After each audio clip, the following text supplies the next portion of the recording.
Olá, irmãos, eu me chamo Gustavo Buriti e hoje nós vamos aprender um pouco mais sobre a história do grande John Wycliffe, esse gigante da nossa fé. Então, quem foi Wycliffe? Ele é um dos chamados pré-reformadores, sendo um de seus expoentes junto com John Hus.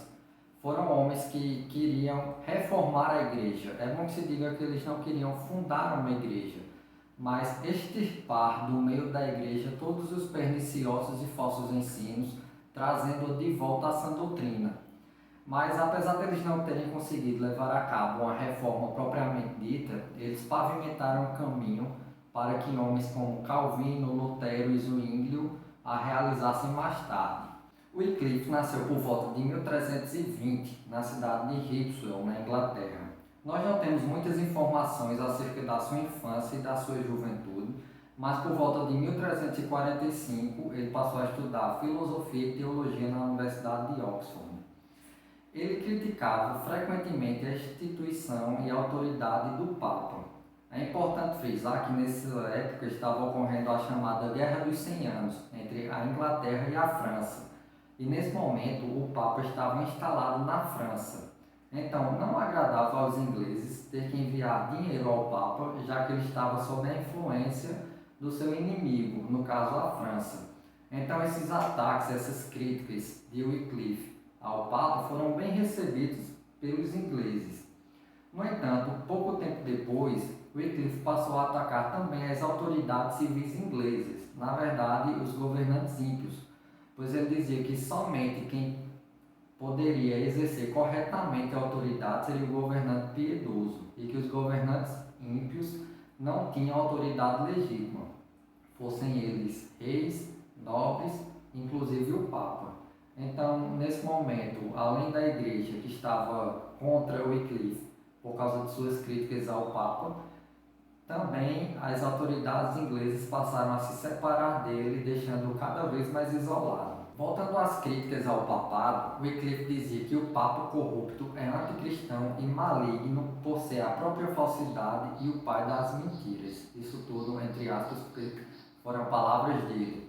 Ele também criticou as indulgências, criticou a hierarquia da Igreja Católica, criticou algumas doutrinas, como a transubstanciação, doutrina até hoje ensinada pela Igreja Católica, que diz que na ceia do Senhor o pão e o vinho se transformam literalmente no corpo e no sangue de Cristo, entre outras questões. Por causa disso, em 1377, o Papa Gregório XI condenou Wycliffe e determinou que a Universidade de Oxford o demitisse, o que só não aconteceu porque o Wycliffe ainda tinha muitos não seguidores, mas admiradores, pessoas que o defendiam na universidade, apesar de que seus escritos e seus ensinos sobre a ceia do Senhor foram banidos da universidade por uma pequena margem de votos.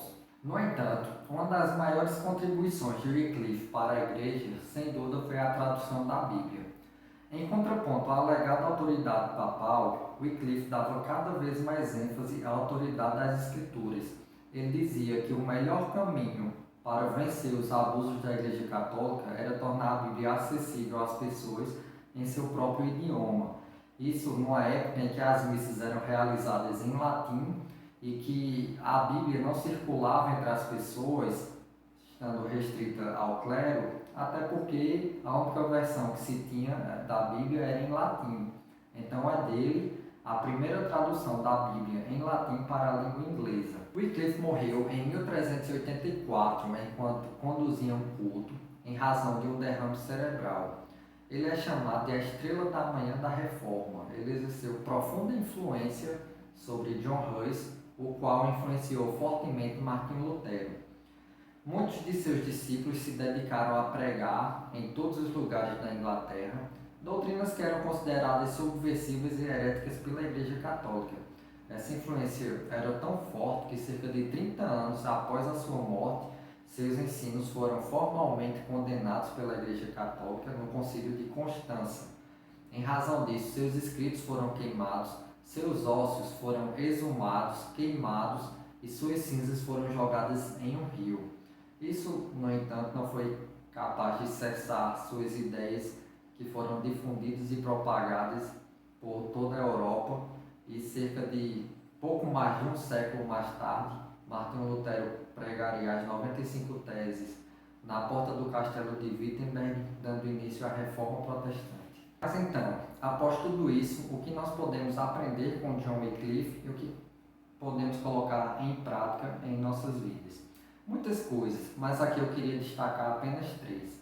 A primeira é a intrepidez e a ousadia que Wycliffe tinha ao defender a sã doutrina e a verdade do Evangelho. Você tem sido fiel, intrépido e ousado ao defender a verdade do Evangelho em nossos dias, independentemente das consequências? Segundo, o profundo amor e zelo que Wycliffe tinha pelas Sagradas Escrituras.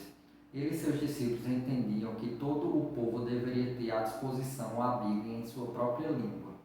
Hoje nós temos diversas traduções, diferentes tipos de linguagem, diferentes tipos de Bíblia em nosso idioma. Mas você tem lido diariamente e constantemente e meditado nas palavras da Santa Escritura? Em terceiro lugar, o profundo amor que Wycliffe tinha por Cristo. Ele amava profundamente a Cristo. Em um de seus sermões, ele, em tom de oração, fala o seguinte: Ó Santo Espírito, que sopres onde queres, entra em mim, atrai-me a ti, para que eu possa desprezar e ter em nada em meu coração todas as coisas deste mundo. Inflama o meu coração com o teu amor, que para sempre arderá sobre o teu altar. Vem, eu te imploro, doce e verdadeira alegria. Vem, doçura tão desejável. Vem, meu amado, que és todo o meu conforto. Wycliffe amava profundamente a Cristo, tanto que isso o impulsionou a fazer todas essas coisas que tanto falamos aqui. Você tem esse desejo ardente por Cristo em seu coração? Você poderia fazer essa oração de modo que as suas palavras fossem sinceras? Esse é um pequeno recorte da vida e da obra de Wycliffe. Se você se interessou, eu te instigo a procurar o livro Servos de Deus, do professor Franklin Ferreira, e estudar a vida não só desse, mas de grandes homens da história da igreja, e colocar em prática em sua vida todos os ensinamentos que eles nos deixaram. Muito obrigado e até a próxima.